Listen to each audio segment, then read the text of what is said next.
I am really delighted to introduce our keynote speaker today, Professor Richard Bosworth, Professor Emeritus from Oxford University, an eminent scholar on Mussolini and fascist Italy, who has written extensively on both topics.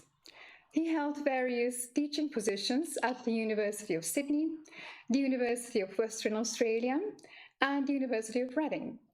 He has held various fellowships, including fellowship at the Academy of Social Sciences in Australia, at the Australian Academy of the Humanities, research fellowship in the Humanities Research Centre of Australian National University, and is currently a senior research fellow in history at Jesus College, Oxford. His recent books include Whispering City, Rome and Its Histories, Italian Venice, A History, Claretta, Mussolini's Last Lover, and most recently, Mussolini and the Eclipse of Italian Fascism, From Dictatorship to Populism. His keynote lecture today is entitled The Centenary of the March on Rome and the Many Falsities of Italian Fascism. Thank you very much for being here with us. It is, of course, a tremendous privilege to be invited here, and especially to be invited to give a keynote address. I feel that my major claim really to be giving a keynote address is that I'm very, very old and therefore very, very decayed. And so if you find things about my address that are particularly annoying, please just forgive it on the grounds, well, the poor old man, what do you expect? I probably am one of the few people here who was actually born when the Second World War was still on. I was born in quite a significant anniversary because my birthday's on the 7th of December, and so I was born on the second anniversary of Pearl Harbor, which has nothing much to do with our topic today. I must say I came from a totally non-military family. My father was a research scientist and therefore spent the Second World War working away on that matter without ever being inducted into the Australian Army and without ever fighting the Italians or anybody else, really. So perhaps that also helps to explain some of the oddities in terms of my interpretation of fascism. I did write a formal paper a couple of months ago and sent it on to Pavlina. I believe it's been circulated, and what I propose to do this morning, because I want to finish on time with a bit of luck a bit early, is that I will mainly speak from the last 14 or 15 pages of the paper and leave out some of my rude comments about Ruth Ben Geert and other people in the historiographical section of the paper. But I guess it does seem to me that apart from the curiosity of me being old and having some connection with Pearl Harbor of a strange kind, the real point of being here at the moment is that we are just about reaching the centenary of the March on Rome. The March on Rome, which of course has a fake date anyway, doesn't it? Because Mussolini was actually appointed Prime Minister on the 31st of October and not on the 28th of October. On the 28th of October was actually rather a messy day, but afterwards the regime made the 28th of October the symbolic day of the start of the new fascist chronology and the day of the rivoluzione, the day of revolution. So where we've got a centenary, that was the initial prompt, but the secondary prompt is obviously the election of, or seemingly the election of a government led by Fratelli d'Italia in Italy at the moment, and the idea that an Italian Prime Minister, perhaps the oddest thing of all, I suppose, is a woman. What on earth would Mussolini have made of that? But a woman who seems herself, when she was in her teenage and so on, to have been one of those many young Italians who admired Mussolini, who celebrated the fascist regime. And although she now says, well, that's consigned to history, one does wonder whether that's actually possible, I suppose. And I think one of the sub-themes for us today, when we're thinking about Italy at least, should be to try to wonder why it is that in Italy a positive memory of Mussolini's regime has remained so pervasive in the country ever since 1945. And there it is 100 years later, again around today. I do think we also to remember the context, and obviously we are in the very place where our conference is meeting, the appalling policies pursued by the regime towards Slovenians, and the written form of my paper starts rapidly with a reference to the comment by Aldo Vidosoni, party secretary, briefly during the Second World War, who actually talked blithely about exterminating all Slovenes. The Italian regime in practice wasn't much given to complete genocides, but the fact that an Italian could say that from a person from a position of at least, I don't know that Vidosoni really did have much authority, but he was secretary of the fascist party, that he could say that shows something about the mindset of people who were really rather dumb in Italy in 1942, and as a background to our thoughts today here at Puka, if that's how you pronounce it. Okay, let me then move on to the, as I said, leaping over a large part of the historiographical bit of my paper. I think I'll just start, however, with a very recent book, and that is the book by my friend Paul Corner, which I'm sure must have been published in Italian before the English edition, but the English edition has only very recently come out with Oxford University Press, and the title Mussolini in Myth and Memory. It's a scholarly, it's a short, it's only about 150 pages of text, judgment on the regime, and a judgment which I think sums up very many things about the regime. If colleagues here who have a more intimate knowledge of what's been going on in Italy over the last weeks would like to discuss this later, I suppose I'd like to know whether Paul's book has had any effect on Italian opinion, and both positive, I suppose, in the sense of showing people what it is that he's saying, or negative in the sense of people writing off Paul and wanting to be particularly hostile to him. His subtitle of the book is The First Totalitarian Dictator. That means that there are some differences between his and my understanding of Mussolini's rule, since I tend to be, in the literature, the person most doubtful about using the word totalitarian too readily to describe what actually happened in fascist Italy. The prime intention of Paul's book is to demolish these positive memories of fascism that I've been talking about already, still held by too many Italians. It is, after all, remarkable that 3 people from the Mussolini family are active on the far right of Italian politics. 2 granddaughters, Alessandra, who's after all been notorious or famous or celebrated or something or other for quite a long time, and her half-sister, Rachele, and the great-grandson coming back from Argentina, I believe, with the really wonderful name of Caio Giulio Cesare Mussolini. I think if I can jump on my granddaughters, I better persuade them to have a child and call it, ideally if it's a girl, I suppose, Caio Giulio Cesare something or other. Wow. Anyway, obviously we do live in a world where names turn up, and again, while I was thinking about this paper in May of this year, the son of the Philippine President Ferdinand Marcos, Bongbong as he's apparently known, Marcos, was duly elected president of the Philippines, despite his father's record as a vicious and corrupt tyrant, and also, I suppose, his mother's record as a vicious and corrupt tyrant. What seemed to matter in a landslide victory was that name brands have a frightening, seductive potential, whether in business or in politics, a matter that we shouldn't forget. So it's appropriate for Corner in his book to emphasise that Mussolini did not in fact bring serious economic advance to Italy, was anything other than a clever and successful statesman, encouraged rather than eliminated corruption. And his regime was, of course, one where trade unions and a free press were suppressed. Under fascist rule, a secret police had free rein. It mightn't have been terribly numerous, but it did have free rein, and many a petty provincial party tyrant could violently attack his foes, maybe murderously attack his foes, be they political or familial or personal. In any sensible world, Corner has emphasised and argued irrefutably, the Mussolini name brand should be well beyond its use-by date.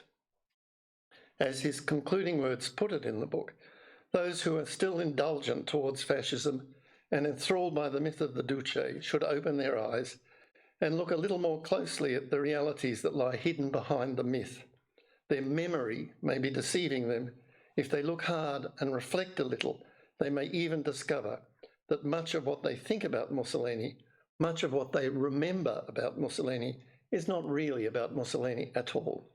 And that does, I think, reflect something of the title of my paper. I agree with Paul, of course, but there are some differences. And let me then, in the major segment of my paper, start with foreign policy as a logical starting point. What do we make of Mussolini and foreign policy, fascism and foreign policy? Many are sure that capital F fascism and also small f fascism means war. And Mussolini certainly bore personal responsibility for Italy becoming Germany's ally in an axis that, at least in the case of the Nazi side of it, was determined on global war and genocide. In November 1940, Winston Churchill, for his own purposes, alleged that one man alone had brought Italy to ruin. And since 1945, many commentators have agreed, I guess recently really, my friend from Leeds, John Gooch, in his military history, taking Italy up to the Second World War. Not all Italian historians, however, do. For 2 generations, a number of them have instead charted a baffled realism in fascist diplomacy, at least until late in the 1930s. Other countries, they say, especially Britain during the lead up to the fascist invasion of Ethiopia in October 1935, through a muddle blended from their own imperialism and their uneasy readiness to appease Nazi Germany, but not fascist Italy, they argue, eliminated Italian freedom of choice of allies. So should we look more closely then at the nature and purpose of Mussolini's war? Soon after entry, on the 10th of June 1940, it was of course an ill-omened anniversary to choose, because it was the 16th anniversary of the kidnapping and murder of Giacomo Matteotti that Mussolini chose to enter the war, so perhaps he should have done that as he entered the war. The regime compiled a wish list for victory, the nearest it came until 1943 to setting out its war aims. It was, to say the least, immodest in its extent. Let me give you the list. Nice, Savoy, Malta, Corsica, Dalmatia, Tunisia, part of Algeria, Djibouti, Chad, Niger, Sudan, British Somaliland, Kenya, Uganda, Tanganyika, Nigeria, Cyprus, Peron, Socotra, Aden, Kuwait, Bahrain, Transjordania, and Hadramaut, while also having control over Egypt.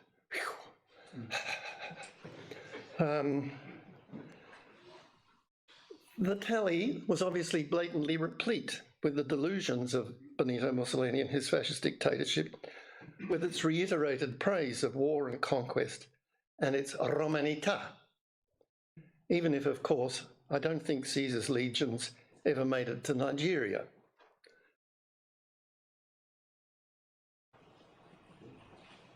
Perhaps, therefore, the 1940 catalogue sums up the aspirations of that Italy, which for 80 years or so, in what an annal historian might know as the moyenne durée of national history, had been the least of the great powers and of Italy's sacro egoismo, of Italy's egoism in foreign policy. During the First World War, officials in the Ministry of Colonies had nurtured similar grandiose ambitions, if mainly focused more on, indeed once Roman, Asia Minor than on Africa.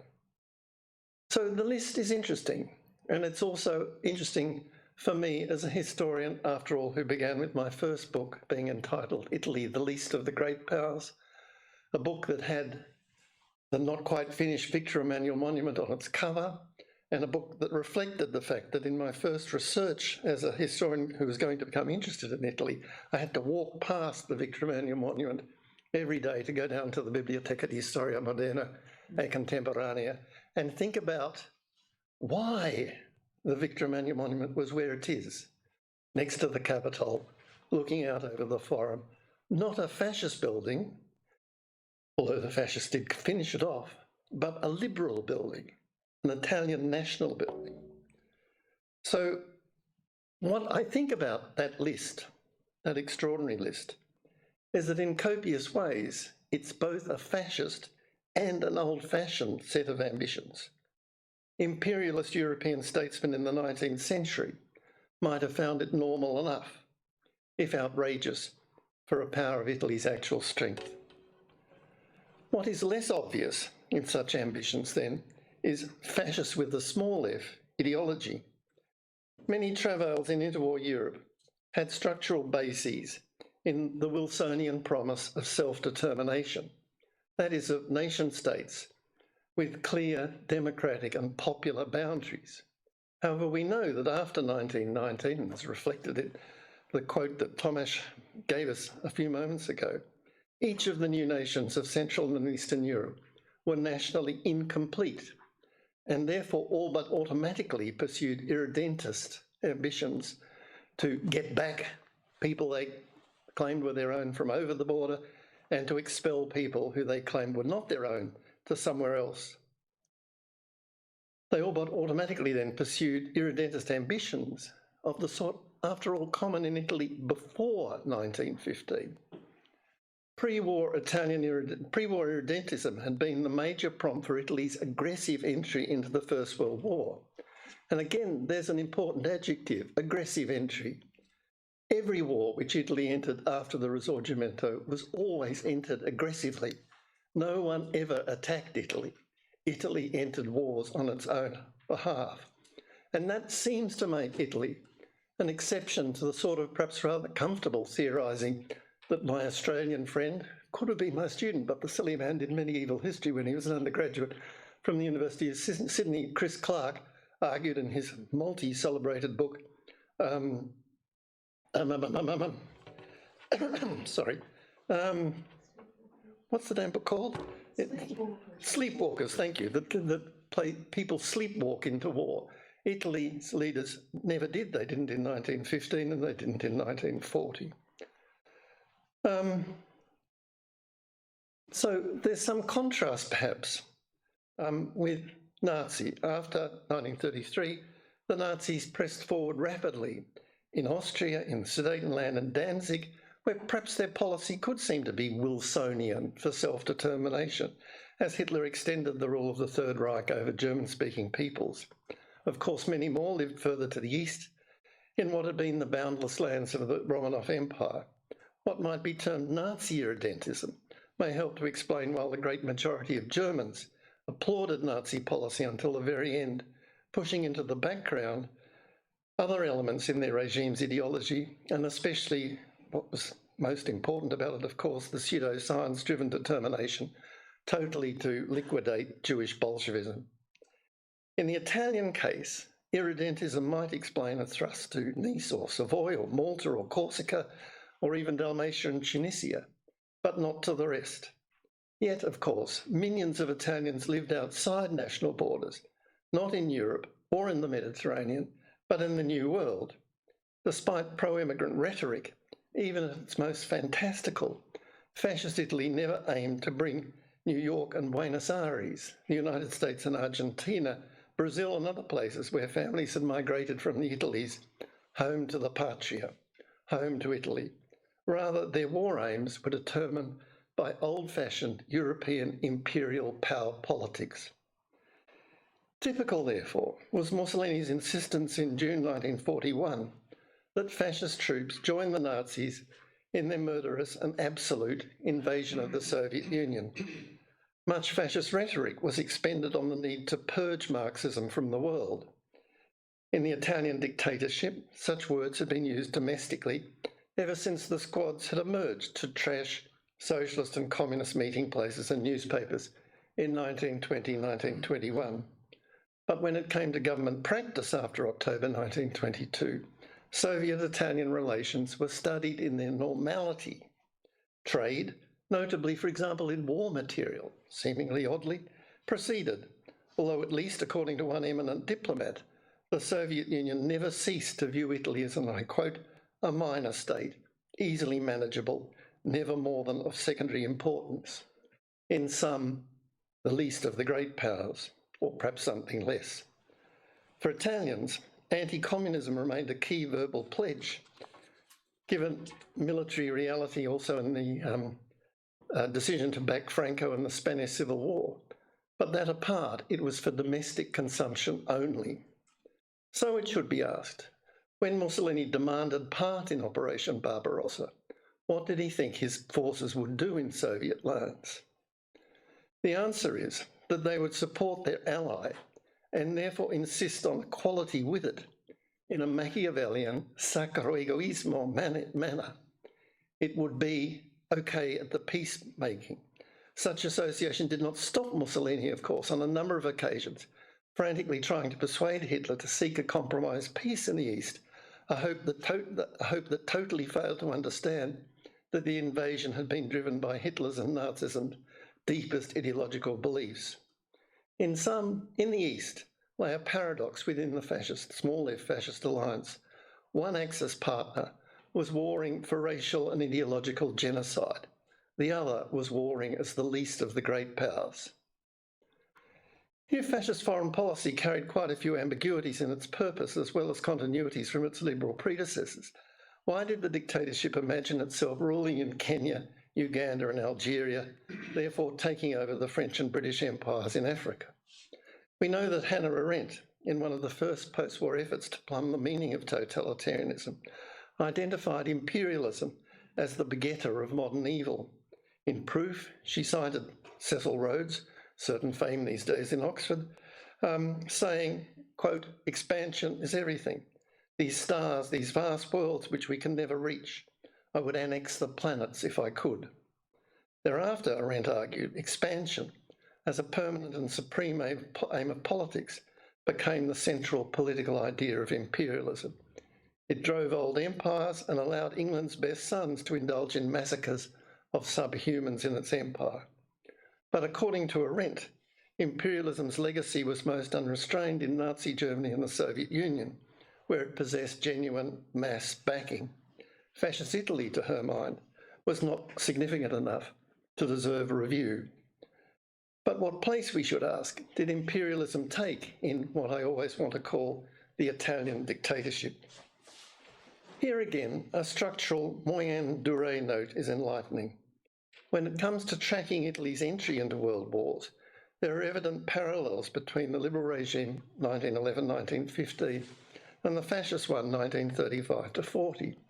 In 1911-12, Italy didn't bother to send the fading Turkish Empire a formal declaration of war before aggressively invading its North African territories, which insisted on calling, with Romanità, Libya, on the model of classical Rome. Its conquest was brutal, but scarcely finished when Franz Ferdinand went to Sarajevo. Once the Greater War had begun across Europe in early August 1914, Italy waited more than 9 months before entering the conflict on the 24th of May 1915. By 1918, its surviving control over Libya was slender, and over the next decade and a half, much fascist murder was needed finally to control this liberal empire. But then another prelude resounded. In 1935, Italy invaded Ethiopia with massive military superiority, pitiless brutality, poison gas, and stentorian propaganda. Yet despite proclaiming victory in May 1936, its rule was never uncontested. When Italy entered the Second World War, again after a pause of 9 months, its control over East Africa proved feeble and fleeting, and eventually Libya as well was lost. The aspiration to empire of the Third Rome by the least of the great powers proved farcically inferior to that of the First Rome. 500,000 indigenous men, women and children went to premature deaths in the Italian Empire between 1922 and 1944. About half the death toll of the Italian dictatorship. Let us never forget that the Italian dictatorship did send to their deaths around about 1 million men, women and children.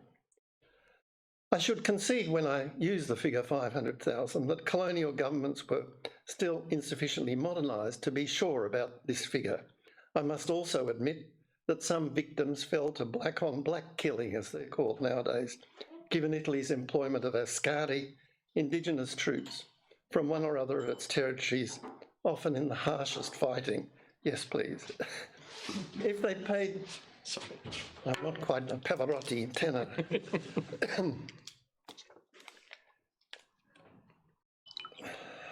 Thank you. If they paid much attention to such matters, purist Nazis must have been troubled by one young fascist of eminent family, in fact, for the son of Cesare Maria de Vecchi di Valcismon, who paralleled such black soldiery to the Arditi, metropolitan Italy's crack brigades. It is also unclear what Hitler really made of Mussolini's easy promise in May 1939 that shortly Italy would be able to draw an army of 500,000 local soldiers from its Ethiopian subjects. There was, of course, no real plan of doing this, but still.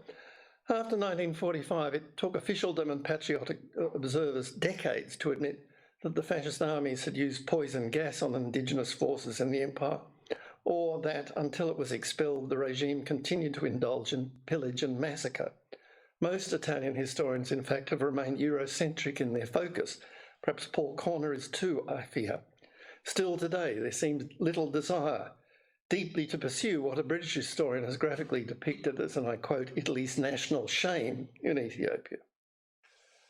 Forgetfulness was all the easier because Italy's empire vanished more quickly than did those of other European nations. When peace resumed in 1945, Italy became the first to be decolonised. Its loss of empire was resented by much of its pre- and post-fascist political class.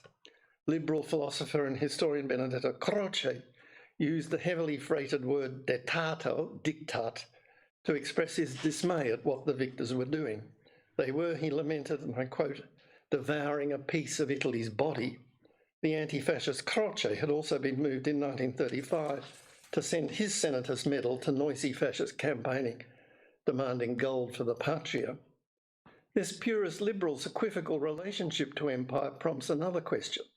Was the regime's imperialism fascist, capital F fascist, or Italian? I do not have time to provide many details on this matter, but it might be noted that when state propaganda portrayed empire, it often related stories by visitations of members of the Savoy dynasty. As an Australian, I can understand this because, after all, my country also frequently visited by some damn princeling or other from the British royal family. Perhaps appropriately, the Marcia Reale, the royal march, not the fascist anthem Giovinezza, plays meaningfully, I suppose, in Augusto Giannina's late fascist film Benghazi, 1942, trying to have another solution to what actually had happened in Libya. By contrast to the royal family, Mussolini never went to Ethiopia, Eritrea or Somalia. He made 2 visits to Libya, the first in 1926, just after he'd survived Violet Gibson's assassination attempt, and the second more flamboyant in its rhetoric in 1937, when he waved aloft the sword of Islam to proclaim Italian leadership of the Muslim world against its Anglo-French oppressors. Again, lots of propaganda, but I don't know too much reality. Recently, Roberta Perga has written a fine book reassessing fascist policy in Libya. Her study merges that colony with account of regime action in the Alto Adige-Sud Tyrol. In such borderlands, she finds extensive and detailed state settlement policies with parallels, she says, to what Nazi Germany hoped to do in the East and Japan achieved in its acquired territories. In her view, therefore, fascism aimed at new, not old empire. But she admits that the Italians who, following fascist initiative, emigrated to Libya, remained more loyal to their families and their paesi of origin than they did to fascist experimentation ideology. I'm quoting, there was often little meeting of minds between settlers and planners. Settlers employed evasion, subterfuge and withdrawal to construct their own lives in their own manner, not especially totalitarianised ones, in other words. The newcomers were far poorer than the regime had imagined they would be. They were therefore all the less made by any part of fascism had so far played in their lives. They were not even especially productive. State employers found that local Arab workers had higher productivity than did the immigrants. The locals assumed 2/3 of the jobs going. In some, there may have been 1930s fascist plans for new empire, but in practice, they were defeated by what Italians were actually like. Study of the attitudes and behaviour of immigrants transferred by the regime to Ethiopia produces a similar story. Settlers tended to crowd into urban centres, notably Addis Ababa, and there find employment and or entertainment as though they were home in Italy. They blamed fascist officialdom for the troubles in their lives and what they deemed was the pervasive corruption, never of course their own, sighing, if only Mussolini knew, as though the Duce was a distant Ancien Regime monarch. Racial legislation expanded from 1936 and was a major stimulus of the regime's switch to anti-Semitism in 1938. But many Italians, when in the empire, ignored its ban on sexual and personal relations with indigenous women and men. In any case, policy aims fluctuated, notably when Amadeo, Duke of Aosta, took over as viceroy in December 1937, following months of what a historian has called genocide. Aosta, who had been schooled in England, looked like a servant of the British Empire, endeavoured better to pacify Ethiopia by winning to the Italian side chiefs in one locality or another in a manner not unknown in other European empires. Shifting policy should not surprise. When in 1935 Italy began the Ethiopian War, no planning for immigration had been drawn up, despite the massive number of Italians who'd left their country before 1922 and the regular link in fascist rhetoric between empire and lands that needed filling by dedicated immigrant work. In many senses then, Ethiopians between 1931 and 1941 experienced an Italian dictatorship as much as they did intrusion from a totalitarian regime. Another piece of empire deserves quick notice. In April 1939, Italy seized its client state, Albania, across the Adriatic, lands which over the centuries had sent peasants to set up Albanian villages in various parts of the Italian south. What policies were pursued there towards a people who could be viewed either as Europeans or as racial inferiors? More research is needed, but what we so far know is that a policy of wheeling and dealing with compliant local chiefs quickly became the reality of Italian occupation. Immigrants were few and unwilling, and no genocide was contemplated to clear space for them. Another irony appears. By 1940, official figures show that 3,852 Italians left for Africa, while 46,968 moved elsewhere in Europe, not of course to Albania, but rather mainly as guest workers to Germany. There, Nazi German employers were sure that Italian immigrants were racial inferiors, while somewhere in the functioning of the Axis, Mussolini understood that these Italians abroad were hostages against any Italian ambition to sunder its friendship with the Nazis. In sum, fascist imperialism was both murderous and filled with contradictions and compromises. As the major, highly critical recent historian of Italian imperialism has included, the country's rule in Africa, while idiosyncratic and doubtless violent and bloody, was rather overall neither better nor worse than that of the older powers. If this was totalitarianism, it was Italian style, in the sense that an annal historian could locate much of the histoire événementielle of fascism, or simultaneously point to many strands of older Italian histories from a moyenne or a longue durée. So let's switch now to something else. Let's enter an arena where my understanding of fascism is not the same as that of many other historians. I do not have time to express it fully, but let me try to sum up its chief features. I must highlight something obvious, an issue that I have hinted at before. The term small f fascism is ubiquitous in our political discourse. Except among a small minority of exaltés, it signifies something very bad. Warmongering, racist, tyrannical, murderous, epitomised in Auschwitz, a place where humankind reached its nadir. Its chief enemies in our world of triumphant neoliberal or liberal democracy are ourselves, those who favour the market, private property, legal process, a free press, cultural debate and individual identity. Fascists, we believe, are nationalists of an extreme and vicious kind. They desire a state that overwhelms business and the individual. Their ideas are universal. They can pop up anywhere. Well, I'm sure we'll talk about this a lot today, but we should note that the initial coiners of the theory of universal fascism were Mussolini's Marxist opponents. For them, fascism was universal because everything was international and thus universal. Class always trumped nation.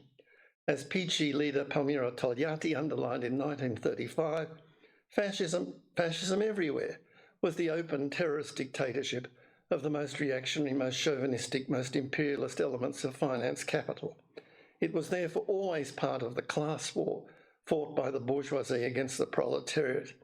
Fascism was in no serious sense genuinely anti-liberal. After 1941, Stalin's Soviet Union combined the Russian nationalism of its great patriotic war with an ideological purity by defining its enemies as fascism.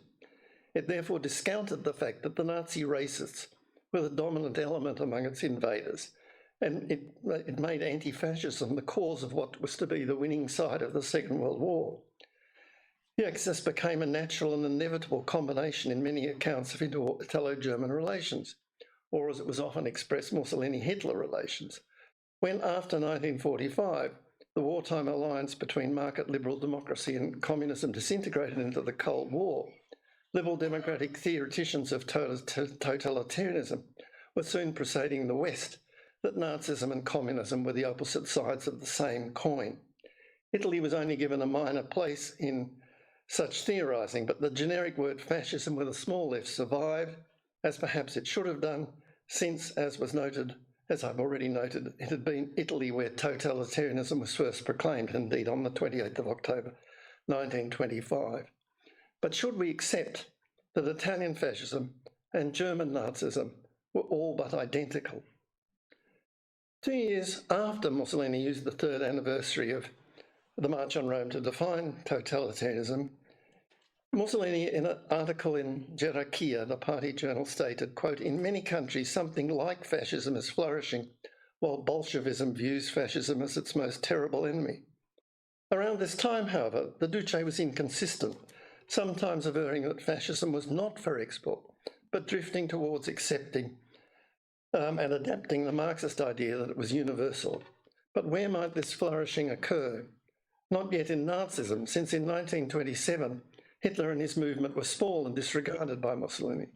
In fact, when regime commentary is examined and the excessive parallel with Nazism is set aside, even past 1933, an alleged link with Italy can be located in the Spain of Miguel Primo de Rivera, in Kemal Atatürk's Turkey, and in many another authoritarian or reactionary government. After the Democrat election victory in November 1932 in the United States, Italians drew comparison between Mussolini and F.D. Roosevelt. Was Roosevelt the stronger dictator? Mussolini asked. Soon, impetuous young fascists were also wondering whether Stalin was another Duce and the Soviet Union, in spite of itself, was it fascistizing? Let us use this breadth of comparison to measure the dictatorship at the end of Mussolini's first decade in office. In that regard, we might take seriously the Duce's interview with the German-Swiss Jewish journalist Ludwig in spring 1932.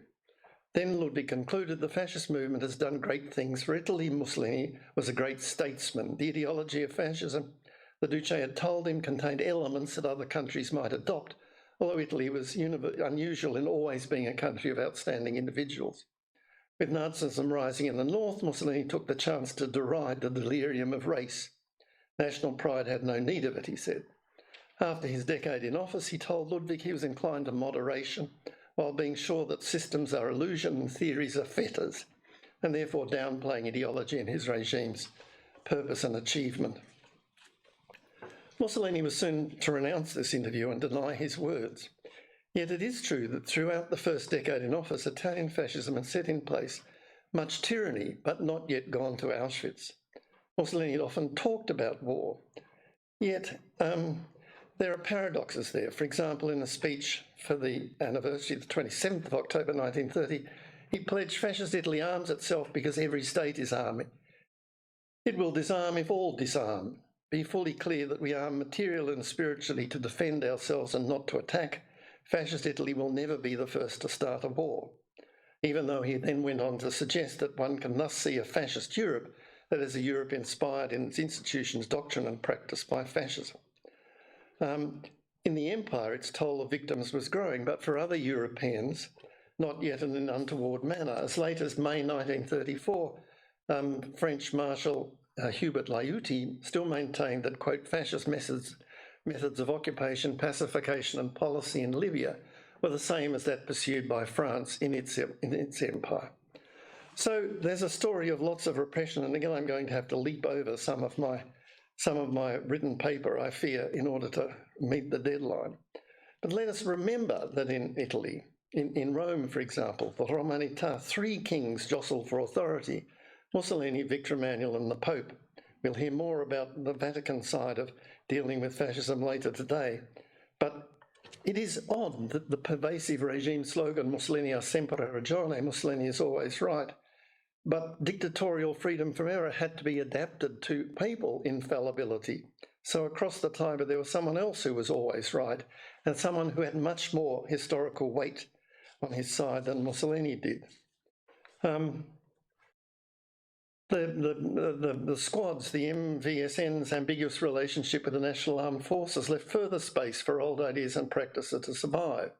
It was not for nothing that when Mussolini fell in July 1943, Marshal Pietro Badoglio, Duke of Addis Ababa, what a title was that, replaced him as an of course, Chief of the General Staff. What about the bureaucracy? A fine study of the Italian public service has noted how imperfect its fascistization was. Fascist governance, we learn, fostered not so much deep belief as conformism, a failure to criticise when criticism was needed, and petty corruption. Raccomandazioni remained an automatic part of job application and promotion in a working life. The number of bureaucrats spiralled up. The family. Did the regime do anything to alter the nature of the Italian family?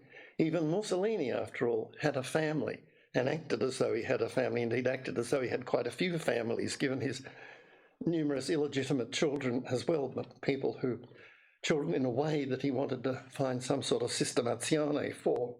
So did regionalism. Mussolini was scarcely alone in knowing that southern Italians were different and inferior from northern Italians, and that Tuscans always behaved in the way that Tuscans did.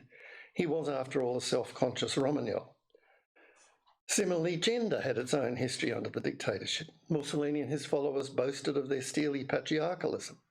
Mussolini said that women couldn't reason, but in his last days, when I was writing this study of Cloretta Petacci from her diaries, one finds a rather sweet situation where Cloretta, backed up by her mother and younger sister, Miriam, is fighting a war against Rachele Mussolini, a war of women on Mussolini's head, as he's, in a depressed manner, confronting the end of the Second World War. Miriam Petacci, when she was still a girl, when she was 18 or 19, wrote to Mussolini and said, "Listen, mate, listen, dictator Mussolini, you may think you're always right, but it's Cloretta who's always right." She actually uses the phrase, Cloretta ha sempre ragione. I don't know that you tried that with the dictator of North Korea and it gets you far nowadays. So it's time to reach the final section of my paper, and I hope I don't go too far over in time. If, as it flamboyantly celebrated its Decennale in October 1932, the Mussolini dictatorship faced little serious resistance at home, and abroad was often approved, its second decade brought disaster, notably in its humiliating incompetence militarily, politically, economically and socially, as Italy's ignoble second in the Second World War. In fact, it is already by 1939, it is probable that many Italians had conditioned their earlier consensus, and even Mussolini can be found readily distinguishing between people he called the fascists and the Italian people. Why it should be asked, had the seeming success of 1932 so quickly frayed? Let me try to advance 2 new explanations that perhaps we can argue over today. The first is that after getting around to a detailed definition of capital F fascism in 1932, guided by the severe intellectuality of philosopher Giovanni Gentile, the regime instead went what we would nowadays call populist, the word we are now able to understand in the era of Trump and what used to be a Boris Johnson. As Mussolini phrased it in a speech perhaps appropriately in Naples in October 1931, he was now determined that he would andare decisamente verso il popolo, go decisively towards the people. Such a destination meant that even while tame fascist intellectuals waxed ever more fervent in their claims about the novelty and achievement of revolution, the dictator and his charisma more and more dominated all. In the 1920s, Mussolini had felt it necessary to place himself into a remarkable span of ministerial roles. In 1928-9, he was Prime Minister, Minister of Foreign Affairs, Minister of the Colonies, Minister of the Interior, Minister of War, Minister of the Navy, Minister of the Air Force, and held the new Ministry of Corporations. He lorded it over the meetings of the Cabinet, a survival of liberalism that was curiously mixed with meetings of the Fascist Ground Council. A man meant to be on top of every contemporary issue of government. Yet his actual method of administration had become the interview. The recent availability of his appointment books to researchers showed quite a hard-working dictator who generally was at his desk at Palazzo Venezia from about 8:30 or 9 a.m. each morning and did not leave to about 8 p.m. each night, 6 days a week. To be sure, there was time for siesta, and we know that Claretta's diary in the late 1930s shows that there was space left for as many as a dozen phone calls a day from Mussolini to her while they argued about their sex lives. It's not surprising also to find his secretariat ensuring that his last scheduled meeting each day was often with a woman.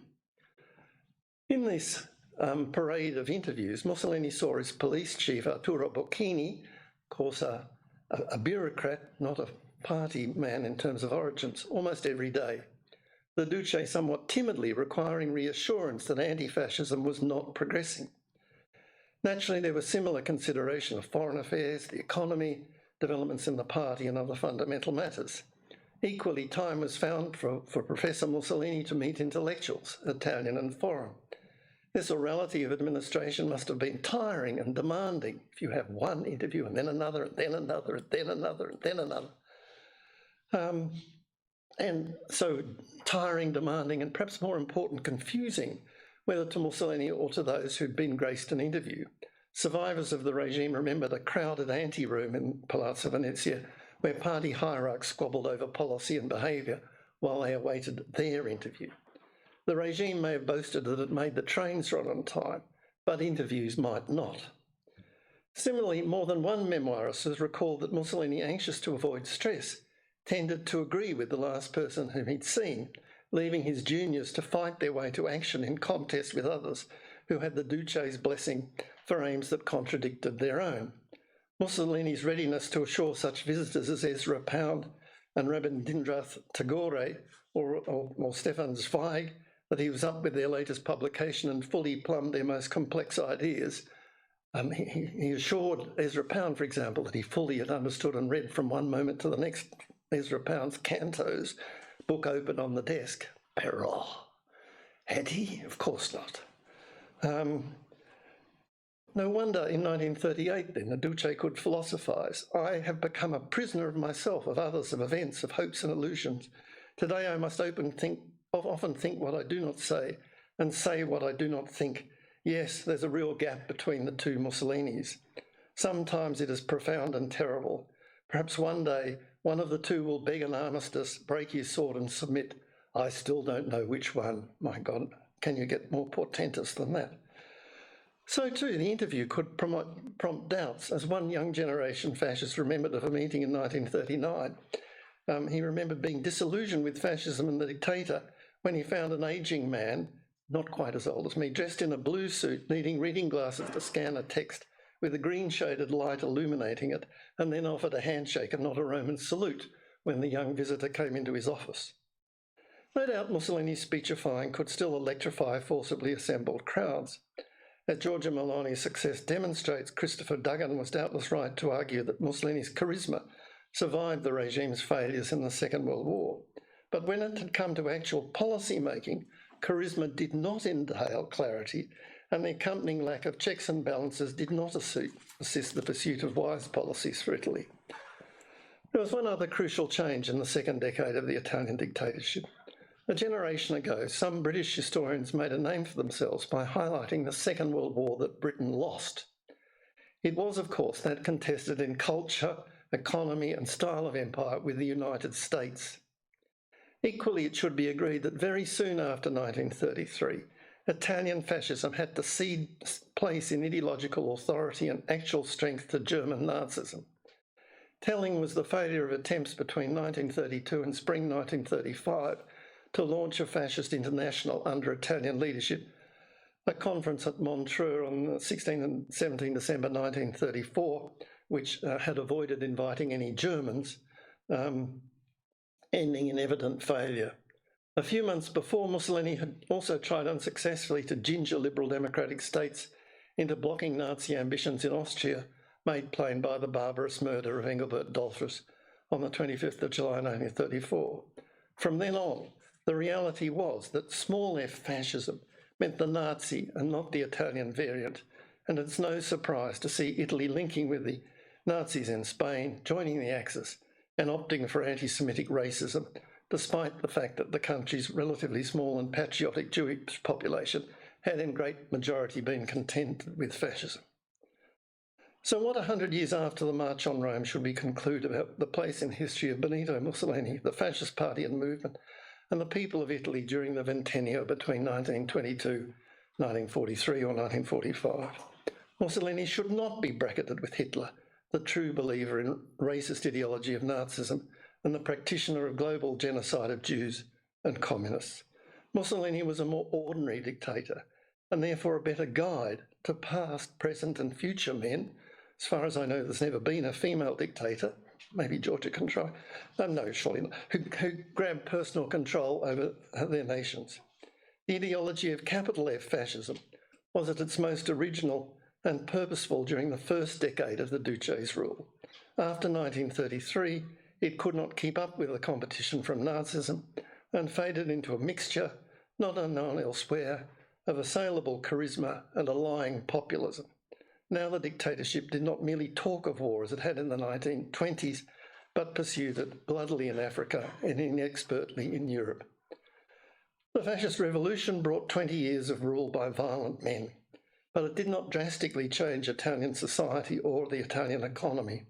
It was always more of a political than a social or cultural revolution.